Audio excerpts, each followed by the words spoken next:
आगामी लोकसभा चुनाव 2024, 3 महीने से कम का समय शेष बचा हुआ है और जो परिणाम 5 राज्यों विधानसभा चुनाव के आए हैं जिसमें समाजवादी पार्टी या गठबंधन की बात करें तो सोपड़ा साफ हो गया था। जाहिर सी बात है, हलचलें तो राजनीतिक दलों में बढ़ेंगी, वहीं भाजपा हर बिसात पर चौसर बिछाए बैठी है और उनका एक संगठन और संघ दोनों मिलकर ऐसी बिसात बिछाते हैं कि इनके पास कोई तोड़ नहीं है। इंडिया गठबंधन में हलचल मची हुई है और मैनपुरी की बात हो और समाजवादी की बात ना हो तो बेईमानी होगी। लंबे अरसे से समाजवादियों का यहाँ गढ़ रहा है और आगामी लोकसभा चुनाव भाजपा के लिए मैनपुरी चुनौती होगी। काफ़ी प्रयास भी किया गया लेकिन सफल नहीं हुए हैं। शहर यानी कि मैनपुरी लोकसभा उपचुनाव कुछ महीने पहले हुआ था। चूँकि नेताजी के निधन के बाद ये सीट रिक्त हुई थी, उनके पुत्र वधू के रूप में यानी कि पूर्व मुख्यमंत्री अखिलेश यादव की पत्नी डिंपल यादव मैदान में उतरी थी। एक उम्मीद थी कि यहाँ पर भाजपा का कमल खिलेगा, लेकिन नहीं खिल सका। 3 लाख से अधिक लगभग वोटों से उनकी भाजपा की पराजय हुई और इसमें अब पुनः संगठन एक बार जागृत हो चुका है, कोशिश कर रहा है कि किसी तरीके से समाजवादियों को घेरा जाए। 2 दिन पहले सपा के राष्ट्रीय अध्यक्ष अखिलेश यादव ने संकेत दे दिया है कि कन्नौज से खुद ही मैदान में उतरेंगे और मैनपुरी से लोकसभा चुनाव में उनकी पत्नी यानी कि डिंपल मैदान में होगी। तमाम हमारे साथ लोग हैं। चूँकि विधानसभा मैनपुरी शहर में इस समय हम मौजूद हैं और एक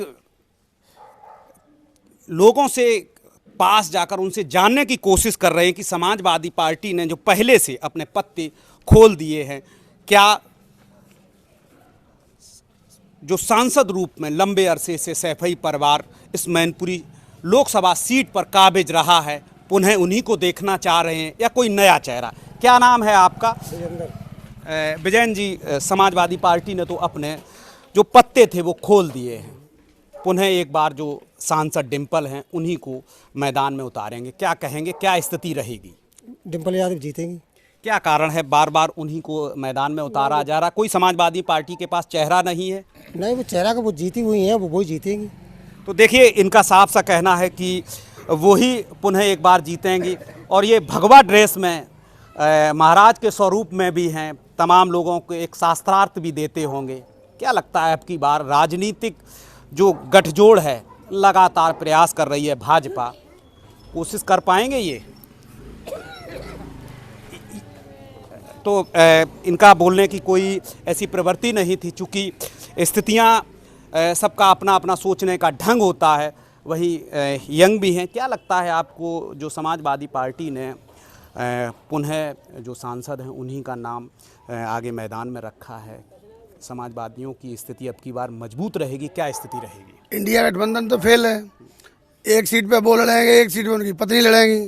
क्या उनके पास मैनपुरी में और कोई भी उनकी जात का कोई नेता नहीं है जैसे मैनपुरी में चुनाव लड़ाए हैं? नहीं, जात का नेता नहीं है, लेकिन तमाम प्रयास के बावजूद गठबंधन कहीं भी फेल रहा हो, सपा कहीं भी फेल रही हो, लेकिन समाजवादियों को यहाँ पर आपने घेरने की कोशिश तो की लेकिन परास्त नहीं कर पाए। इस बार हम जीतेंगे। कौन से आंकड़े की बात करते हैं आप? इस बार हम 80 में 80 सीटें जीतेंगे। इस बात का दावा पूरा पक्का रहेगा, इसमें कोई गुंजाइश नहीं है। तो देखिए, इनका साफ सा कहना है कि अब की बार जो लोकसभा चुनाव होगा उसमें 80 से 80 सीटें हम मैदान में लड़ेंगे और जीतेंगे। तो यंग भी हैं कुछ हमारे साथ वोटर, जो ऐसे वोटर जो भाग्य का फैसला भी करते हैं, उसके बावजूद जो आम आदमी जिसके पास ताकत होती है कि दिल्ली के दरबार तक पहुंचाने की, और भारतीय संविधान में एक ऐसे ताकत व्यक्ति को जो शासक के रूप में हम लोग प्रस्तुत करते हैं, इन्हीं के ताकत की वजह से 45 लाख करोड़ का शासक दिल्ली में बनता है। जान लेते हैं क्या स्थिति अब की बार लोकसभा चुनाव में जो समाजवादी पार्टी के कैंडिडेट के रूप में डिंपल यादव को उतारा गया है। क्या अब की बार पुनः साइकिल मैनपुरी से दौड़ेगी या फिर विराम लगेगा? साइकिल तो दौड़नी है। उसके पीछे रीज़न है। रीज़न ये है कि जैसे कि विकल्प तब कोई दूसरा आता है जैसे पुराने वालों ने काम ना किया हो। तो सांसद जैसे पहले नेताजी रहे यहाँ पे, तो उन्होंने इतना किया है मैनपुरी के लिए कि कोई भी हो, किसी वर्ग का हो, वो खुद बोलता है ये चीज़ कि हाँ उन्होंने नेताजी ने काम किया है। डेवलपमेंट इतना हुआ है, चीज़ ये नहीं है कि विकल्प के तौर पे कोई और लाया जाए। जब चीज़ें हम नहीं कर पाते तो हम किसी और को लाते हैं।